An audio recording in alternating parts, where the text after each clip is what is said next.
9h, 10h30 sur Radio Espace Guidé, retrouvez les grandes gueules ou le débat citoyen sur la radio d'opinion. Savoir et comprendre l'actualité.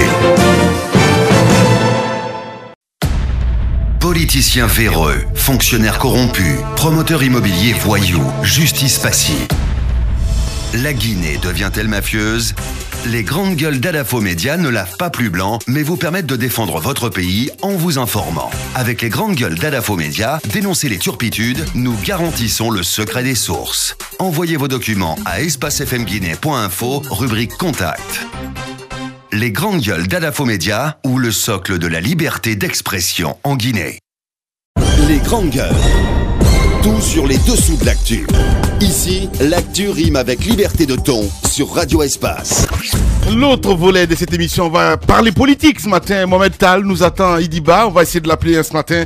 Et puis Malik Sankon aussi va intervenir dans la deuxième partie, sans oublier Asma Diallo, présidente de l'AVIPA. On parle politique, Abaka Diallo. Ouais. On va s'intéresser à cette rencontre pour l'instant, qui n'a pas lieu. Bon, moi j'ai envie de poser cette question. À quoi jouent les deux protagonistes ?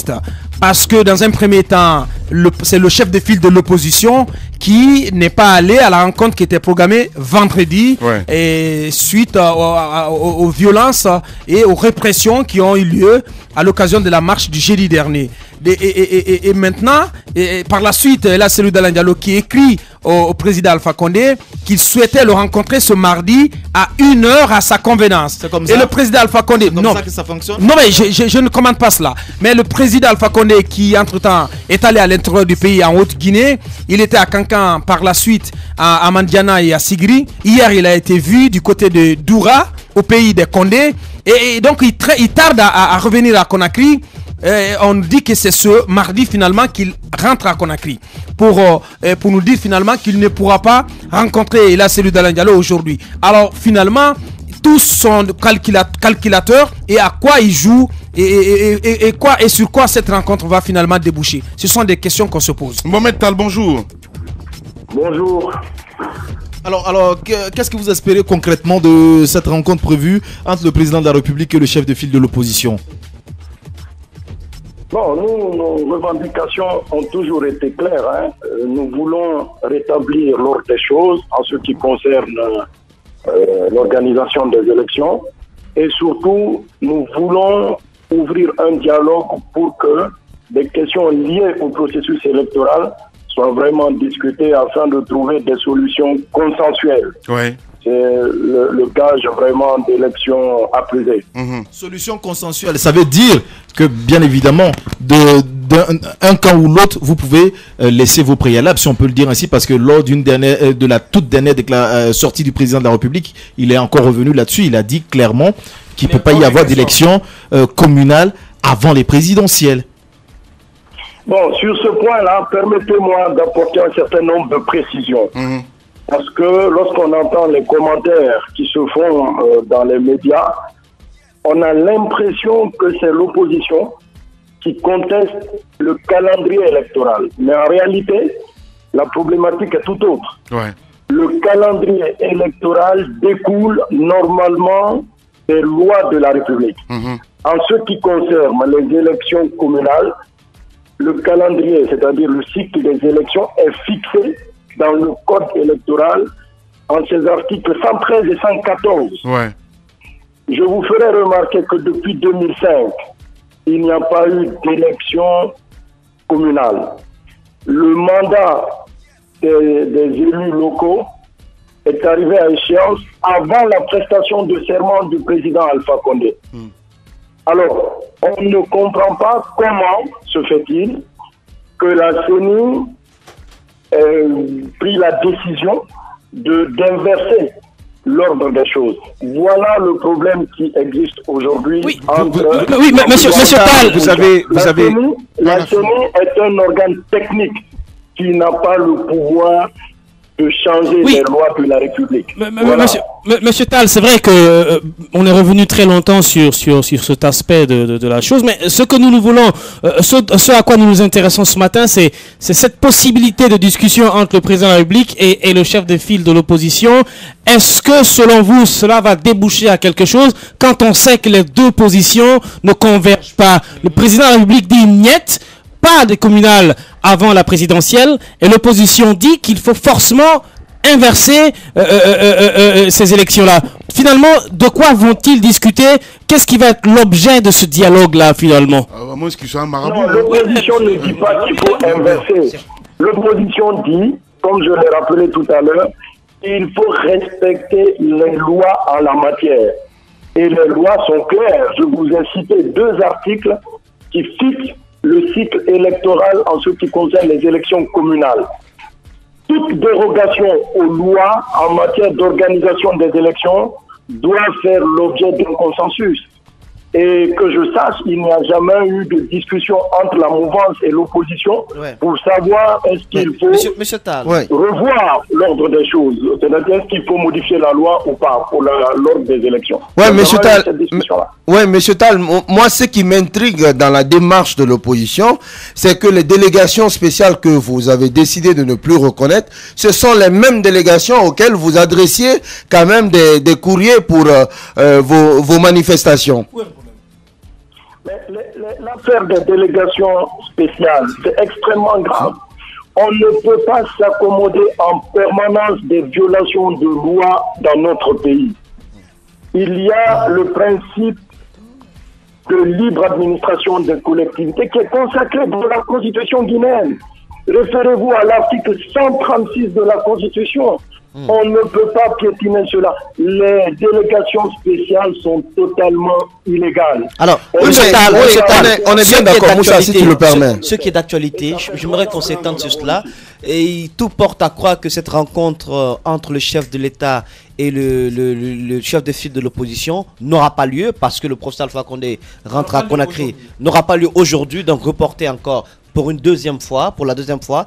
Dites-nous concrètement, comment vous voyez tout cela? Vous pensez que de part et d'autre, on n'a pas réellement envie de se retrouver autour de la table? Non, l'opposition, qui est une opposition plurielle, a toujours exprimé sa volonté de régler les différends autour de la table. Ça nous a coûté déjà un certain nombre de morts, un certain nombre de manifestations, et nous continuons à réclamer le dialogue. Là, c'est une invitation qui a été adressée au président de l'UFDG en tant que président du parti ayant le plus grand nombre de députés à l'Assemblée. C'est une rencontre qui pourrait peut-être déboucher à un vrai dialogue. Mais la décision d'aller au dialogue sera prise, bien entendu, au sein d'une réunion de l'opposition en plénière. Momental, moi je reviens sur la question que posait précédemment Roby. À mon avis, c'est une rencontre dont l'objet est vidé déjà, dont la substance a été complètement vidée de sens. Et quand on sait que les deux protagonistes s'arc-boutent sur leur position, le chef de file de l'opposition qui va au nom de votre groupement, de l'opposition, on sait qu'il va pour développer vos arguments, c'est-à-dire qu'il faut commencer par les communales, les élections locales avant la présidentielle. On a vu cette interview du président Alpha Condé hier, qui est paru dans Jeune Afrique, qui dit qu'il est hors question de parler de local avant la présidentielle. Donc il est hors de question de revenir sur le calendrier électoral. Pensez-vous que il y aura quelque chose de concret qui va sortir de cette rencontre? Moi, je ne crois pas du tout. Non, d'abord, soyons précis. Le président de l'UFDG ne va pas parler au nom de toute l'opposition. L'opposition est plurielle. Il va parler de qui? Il va parler au nom de qui? Au nom de l'UFDG? On dit chef de file de l'opposition. Chef de file de l'opposition, ça veut dire, comme je l'ai dit tout à l'heure, qu'il est à la tête du parti le plus important de l'opposition. Mais comme vous le savez aussi, on est dans un système de multipartisme et à ce titre, l'opposition compte beaucoup de partis qui ne peuvent pas être engagés par une seule personne, fût-elle le chef de file de l'opposition. Et l'autre chose que je voulais relever, c'est la violation du calendrier électoral. Ne présentez pas ça comme étant un préalable. Bien. En fait, nous demandons au pouvoir et au chef de l'État de respecter les lois. Je vais vous dire une chose. Si ce débat se pose actuellement, il faut comprendre les raisons qui poussent le pouvoir à inverser l'ordre des choses, c'est-à-dire à violer les lois. Voilà, Mohamed Tal en direct ce matin chez les GG. Merci beaucoup Mohamed. En tout cas, nous sommes pris par le temps. On doit appeler aussi un Malik Sankan. Merci beaucoup Mohamed Tal d'avoir accepté notre invitation ce matin. Politiciens véreux, fonctionnaires corrompus, promoteurs immobiliers voyous, justice passive. La Guinée devient-elle mafieuse? Les grandes gueules d'Adafo Média ne lavent pas plus blanc, mais vous permettent de défendre votre pays en vous informant. Avec les grandes gueules d'Adafo Média, dénoncez les turpitudes, nous garantissons le secret des sources. Envoyez vos documents à espacefmguinée.info, rubrique Contact. Les grandes gueules d'Adafo Média ou le socle de la liberté d'expression en Guinée. 9h, 10h30 sur Radio Espace Guinée, retrouvez les grandes gueules ou le débat citoyen sur la radio d'opinion. Savoir et comprendre l'actualité. Les grandes gueules. Tout sur les dessous de l'actu. Ici, l'actu rime avec liberté de ton sur Radio Espace. Voilà, monsieur Malik Sankan que nous allons appeler dans un instant, mais on a écouté monsieur Tal en direct ce matin. Ben écoutez, moi je suis perdu quand monsieur Tal me dit que Cellou Dalein va en son nom et qu'il ne va pas au nom de l'opposition, toute l'opposition. De toutes les façons, comme on l'a dit, on peut comprendre aussi sa position, ça peut être une réponse à peine voilée. Pourquoi? Parce que dans ce studio, on a demandé à Tchangel qui était là, est-ce que le chef de file de l'opposition a consulté ses pairs de l'opposition? Il nous a dit oui, mais selon les enquêtes que nous avons menées, ce n'était pas ça la réalité, c'est que tous n'ont pas été consultés. Ça, c'est un premier aspect. Le second aspect, j'ai posé la question pourquoi c'est sur le site de l'UFDG qu'on donne l'information en disant que le président de l'UFDG ne va pas se rendre à la rencontre avec le président de la République. J'ai dit non. Ça devait être sur un site neutre, une déclaration de l'opposition tout entière. Donc, déjà, diffuser une telle information sur le site de l'UFDG, je pense qu'il y a une certaine particularité qu'on projette déjà. Donc, pour moi, c'est un message qui vient plutôt de l'ancien. Voilà, Djibril, nous avons monsieur Sankan en direct chez les GG. Bonjour, monsieur Sankan. Bonjour, ami. Ouais, vous êtes dans les grandes gueules. Une question simple. On a suivi le président de la République qui dit niet pas de communal avant la présidentielle. Et c'est Cellou Dalein Diallo qui tient mordicus à ce que les communales se fassent avant la présidentielle. Finalement, on a l'impression que c'est la chronique d'une rencontre la chronique d'un échec annoncé en ce qui concerne la rencontre entre le président de la République et le chef de file de l'opposition. Les décisions de son Excellence, Monsieur le Président de la République, ne peuvent pas être commentées par un de ses subordonnés que je suis. En revanche, Monsieur le Président de la République, en rappelant que la date du terme prévue le 11 octobre doit être tenue, n'agit qu'en tant que garant de la Constitution. Le délai préfixe qui nous amène à organiser les élections au mois d'octobre, ce délai est constitutionnellement prévu et on ne peut pas demander au président de la République de faire un parjure. Or, en tant que garant de nos institutions, il a l'obligation de faire respecter la loi. Alors, en disant je peux tout négocier et que la date ne peut en aucun cas être modifiée, il reste réellement dans le bon droit. Alors, si maintenant le leader de l'opposition, dont j'espère, va comprendre quel est son statut réel, car quand on s'adresse à lui en tant que leader de l'opposition, il doit savoir contenir ses émotions et savoir qu'il n'est plus le seul président de l'UFDG, mais il est le représentant de l'opposition entière. Alors, s'il a Oui, mais ça c'est votre Alors, analyse. Là n'est pas la question. La question que je veux poser, c'est finalement sur quoi va-t-on s'attendre? Parce qu'une rencontre entre Cellou Dalein Diallo et le président de la République, c'est pour déboucher forcément sur quelque chose. Mais en attendant, Abakar le disait tout à l'heure, les positions sont définies. Peut-on dire donc que la sortie de crise est compromise? Non, monsieur. Nous avons une loi. La loi nous dit l'élection doit être tenue à telle date. 90 jours avant, au plus. Donc, ça a été, c'est annoncé, tout le monde le sait. La CENI, qui est la seule institution compétente pour organiser les élections, a pris cette décision et nous ne pouvons que la faire respecter. Alors maintenant, quand le leader, je ne sais pas si c'est le leader de l'opposition ou si c'est le président de l'UFDG, je ne sais pas réellement, il faut qu'il se détermine. S'il dit que les élections communales doivent avoir lieu avant, mais je suis désolé, il n'est pas président de la République, il n'est pas le responsable de la CENI, et les élections prévues à date auront lieu à cette date. Oui, mais en même temps, monsieur Sankon, l'opposition s'appuie sur la loi pour quand même évoquer à ses yeux ce qu'elle appelle cette inversion de l'ordre des élections. Depuis 2005, les dernières élections communales se sont tenues en Guinée. Au moment où le président Alpha Condé prêtait serment, le mandat de ces élus communaux avait été arrivé à échéance. Pourquoi n'avez-vous, vous qui êtes au pouvoir, n'avez-vous pas organisé d'élections communales jusqu'à maintenant?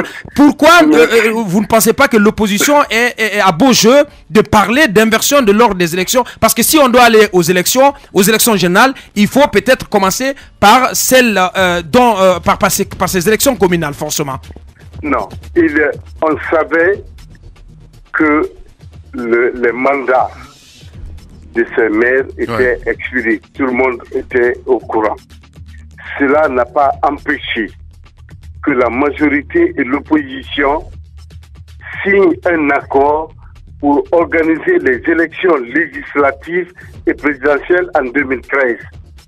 Ensuite, la présence de ces délégations n'a pas empêché l'opposition de gagner dans plus de 16 circonscriptions.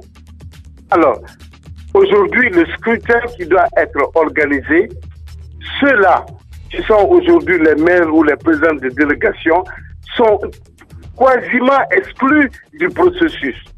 Ils le savent.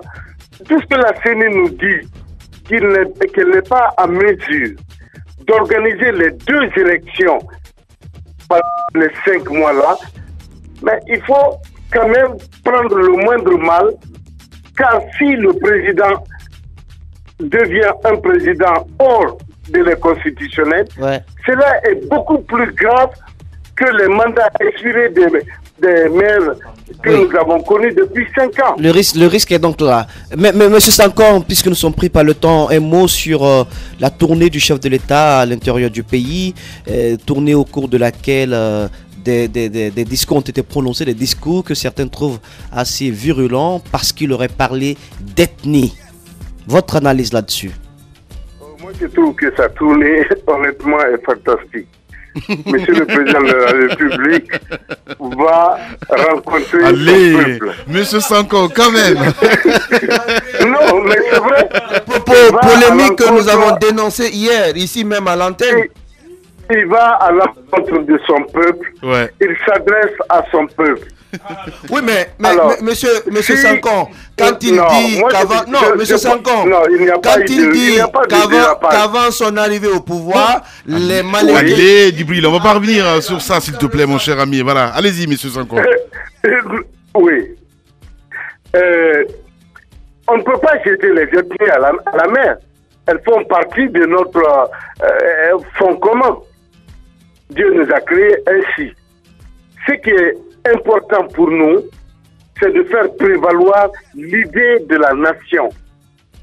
Moi, je m'inscris contre tout processus réellement amenant les Guinéens à pratiquer l'exclusion des autres. Voilà. Ça, je ne l'accepterai pas. Monsieur Malik Sanko en direct ce matin chez les GG. Roby, hein, une autre question, mon cher ami. Alors, le capitaine, ou je sais même plus l'ex-capitaine ou quoi, Dadis se présente comme candidat au nom du FPDD. Est-ce qu'il devient finalement une menace en forêt, selon vous? Laissons le temps au temps. Voilà, laissez On le verra temps bien. au temps. Merci beaucoup, monsieur Une Sanko. réponse, hein, enfin. Oui, merci Je vous en beaucoup. prie. Voilà, à très bientôt, au revoir. Ça Voilà. me satisfait pas. Allez, on a... Bah oui, ça te satisfait pas, mais qu'est-ce que tu veux, mon grand? Voilà. Vous voulez qu'il se Voilà. pose ça dessus? Allez, on a terminé ce matin, voilà. Il faut que je rende l'antenne, les gars, malheureusement. Qu'est-ce qu'on peut dire, en tout cas, de l'intervention de Malik Sanko ce matin, mon cher Tamba? L'intervention de monsieur Malik Sanko et de aussi monsieur c'est ma chaise qui me fait rouler, de monsieur Tal aussi. Je pense que personnellement, il y a un premier problème que nous avons observé. Les collègues sont déjà suffisamment revenus là-dessus. Plus besoin d'y aller. Mais sur la communication à la fois du président de la République et sur sa volonté, parce que c'est finalement la question que je me pose. Aujourd'hui, est-ce qu'avec cette demande de monsieur Cellou Dalein Diallo, parce qu'au-delà d'avoir demandé une audience, à l'intérieur même de la demande de l'audience, c'est bien monsieur Cellou Dalein Diallo qui indique la date à laquelle il aimerait, si le président l'accepterait, de le rencontrer. Vous comprenez, vous avez donc compris que cette rencontre ne pouvait pas avoir lieu aujourd'hui parce que symboliquement, c'est un rapport de force qui se pose. Si le président de la République acceptait à ce moment-là, c'est un souhait, mais avec une date. C'était à la date d'aujourd'hui. Il a proposé une date. On demande, non, on demande une audience à un président de la République. Vous souhaitez le rencontrer à une date et à une heure de sa contenance. Mais lorsque vous indiquez la date, il faut comprendre la signification qu'il y a derrière. C'est ce que je suis en train de dire. Mais à la fin, ce qu'il faut craindre en Guinée, on n'a pas intérêt dans une nation démocratique à affaiblir une opposition. Et c'est malheureusement dans ce cadre-là que nous sommes en train d'aller. Lorsque l'opposition est faible, la démocratie s'affaiblit. Tout simplement. Allez-y. En termes un peu d'orgueil, Voilà, allez-y. parce qu'on se souvient très bien que lorsque le président de la République avait demandé à rencontrer le chef de file de l'opposition, ils nous ont dit ici, non, il nous a pas adressé un courrier pour nous dire de sursoir à la manifestation avant la rencontre. Alors, la rencontre ne s'est pas tenue parce qu'ils avaient leur argument à eux. Alors, maintenant, je ne comprends pas comment le chef de file peut demander une rencontre avec le président en y insistant ou en émettant l'idée d'une date. Je veux dire que il peut simplement demander la rencontre, mais après l'opportunité de la date doit se discuter parce que eux aussi, ils avaient demandé à ce qu'il y ait un courrier qui leur soit adressé pour suspendre la main. Je pense que ça se joue un peu sur une chaise d'orgueil, tout ça. Alors, et c'est pas bien pour notre pays. Moi, je pense qu'il faut aller au-delà du décorum, de l'aspect formel des choses. Il faut aller dans le fond des choses. À mon avis, pour dire que cette rencontre qui est annoncée comme une rencontre panacée, à mon avis, ça ne donnera absolument rien. Je suis d'accord. Non, mais c'est mon point de vue. Je ne joue pas au Cassandre, ni au prophète de malheur, mais c'est une rencontre. Parce que c'est quand même ça, c'est une rencontre à laquelle tout un pays est suspendu depuis pratiquement une semaine. Tout le monde pense que c'est celle-là qui va servir de déclic en vue d'une sortie de crise, en vue d'une sortie de crise de politique en Guinée. Mais vous voyez bien combien de fois les positions sont irrémédiablement irréconciliables. Pas du tout. C'est toi qui le penses. Non, je le pense et je pense que quel que soit Abaka Diallo, quel que soit ce que le professeur Alpha Condé a dit sur la tenue de la dites-moi, je pose la question Moussa Moïse. Dites-moi, je pose une question Moussa. Laisse-moi. Quelle concession que peut offrir le président Alpha Condé au chef de file de l'opposition dont il peut se satisfaire, qui pourrait satisfaire tout son camp pour que cette opposition sorte de la logique de la rue comme dernier rempart? Laisse-moi alors te répondre. Le professeur Alpha Condé, on lui a prêté des propos sur la tenue de la présidentielle avant les communales. On lui a tenu des propos dans ce sens. Mais c'est lui-même qui, premièrement, a tendu la main à l'opposition. Ça veut dire que malgré, même s'il s'est prononcé sur la question, il a affiché sa volonté de dialoguer. Écoutez, je vais. Mais tu penses qu'on vient autour de la table si on est d'accord? On ne vient pas autour de la table si on est d'accord. On vient autour de la table parce qu'il y a difficulté, parce qu'il y a contradiction. C'est bien que chacun ait dit déjà, sur ce point, je ne vais pas du tout reculer, je serai quand même... C'est normal. Avant les négociations, chacun est sur sa position. Mais tout ce que nous devons considérer aujourd'hui, c'est que cette rencontre se tienne. Lorsqu'elle va se tenir, je pense qu'on peut s'attendre à un compromis. C'est ce qui est souhaitable. Mais malheureusement, Moussa, moi je ne suis pas d'accord avec vous. Il y a quand même des signes avant-coureurs de l'échec de cette rencontre. Attendez. Non, on ne peut pas le nier. Le premier signe, la dernière fois, c'est que lorsque le président de la République a convoqué cette opposition, l'opposition a estimé que la rencontre devait se faire dans les conditions de sérénité et d'apaisement. Et l'opposition a refusé de surseoir à la manifestation. On a vu ce que cela a donné. Et l'opposition qui décide du jour au lendemain de surseoir à une manifestation à cause d'une rencontre avec le chef de l'État, ou pour, dit-on, donner de la chance à cette rencontre d'aboutir. Il y a cet aspect-là. Il y a aussi des déclarations va-t-en-guerre du chef de l'État qui ne risque pas, à la fois du chef de l'État, mais aussi... Non, écoutez, à la fois des déclarations de radicalisation de certains leaders de l'opposition qui risquent de ne pas favoriser la rencontre. À partir du moment où vous voulez que le président de la République sorte dans les médias et dire que ouais, d'accord, il n'y aura plus de présidentielle avant les communales, il n'y a plus objet de discussion, comme le dit Moussa. Moi, je vais dire qu'il faut quand même lui concéder le fait qu'il, à un moment donné, ait de la poigne. C'est vrai que la discussion, ce sera autour des divergences. D'accord? C'est parce qu'il y a divergence qu'ils vont discuter. À partir du moment où l'opposition s'arc-boute à ses idées et dit nous, on veut les communales avant les présidentielles, eh bien, il est tout à fait naturel que le président de la République aussi dise niet, pas de présidentielle avant les communales, et après ils s'asseiront pour discuter. Je pense que c'est clair. De toutes les façons, on trouvera une solution d'une manière ou d'une autre. Mais ce qu'il faut dire, c'est que l'heure est grave. Parce que ce qui reste clair, je suis parfaitement d'accord avec Aboubacar Diallo. Les deux hommes vont se retrouver. Mais vous pensez qu'en sortant de ce bureau, Alpha Condé va dire, bon, finalement, on va organiser les communales avant les présidentielles. Vous pensez qu'en sortant de ce bureau, Cellou Dalein Diallo va dire, bon, finalement, on va organiser les présidentielles avant. S'il vous plaît. Oui, ça, c'est votre point de vue. Mais oui, c'est votre point de vue. Mais je dis bien qu'au sortir, on n'aura rien de clair. Pour l'instant, c'est pourquoi je vous dis que l'heure est grave. J'aurais bien souhaité qu'on parle également de ce cas de Dadis, mais je pense que demain, on en parlera largement. La solution, merci beaucoup. Voilà, demain, on va se retrouver pour un autre numéro. Passez une excellente soirée sur Espace TV. Au revoir.